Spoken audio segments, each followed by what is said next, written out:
So talking about leisure time this morning, as we learn that bingo is up, cinema is down. So what are we doing instead? Mal Fletcher is a social commentator and futurist. Morning, Mal. Good morning, Phil. So how are our leisure habits changing?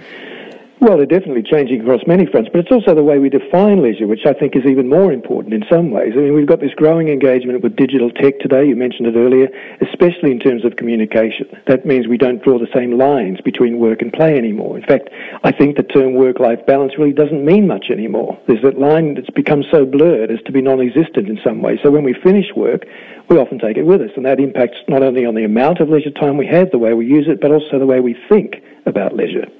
Oh, I suppose if we're also using the same devices for work and leisure, that makes the whole thing even more difficult.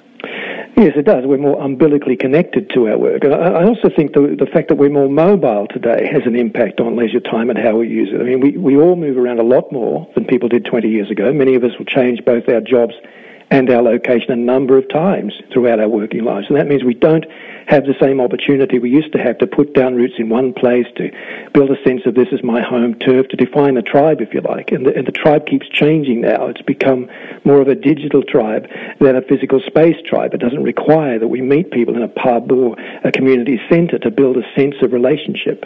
So we know that lots of our pubs as community centres are essentially closing now. We are therefore, would you say, spending more time just at home rather than going out for leisure?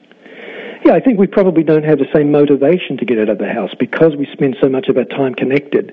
We might walk the dogs, go for a run, most of us do, but we may not be so eager to chat, as you say, with other people because we spend so much time as it is speaking to others via mobile devices. And we've found that digital tech is great for maintaining sometimes shallow relationships over long distances, but it's not as good for building deeper relationships with people immediately around us. And so that's what we're seeing with the closing down of pubs and so on. And so you're a futurologist, so where is this likely to lead us in the future? Are we likely to, I mean, we already live in a world where, as you say, that our social networks are fewer and looser.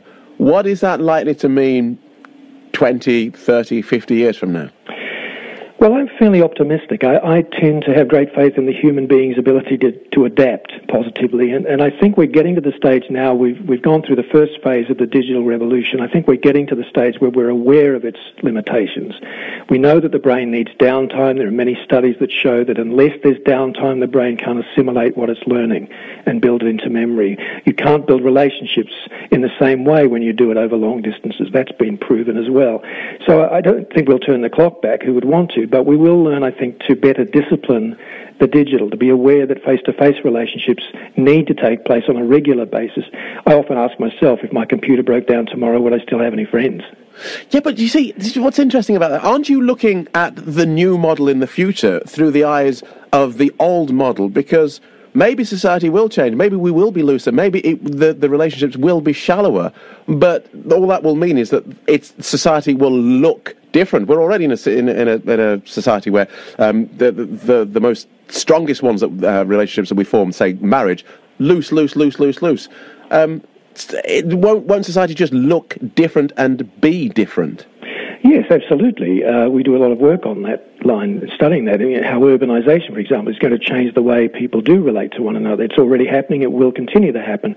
I'm not saying that that's necessarily a negative thing, but there are some aspects of fundamental human nature, if we call it that don't change. And one of those is the need to be connected in some sort of physical space or face-to-face space. It just may not be in the same way we've done it in the past. So that's, we're seeing pubs close down already because people are adapting how they connect to one another. So we will need to, what I'm saying is we need to explore new ways to make those face-to-face connections that might not have applied in the past. Good to talk to you, Mel. Thank you for that. So I always find this sort of stuff fascinating.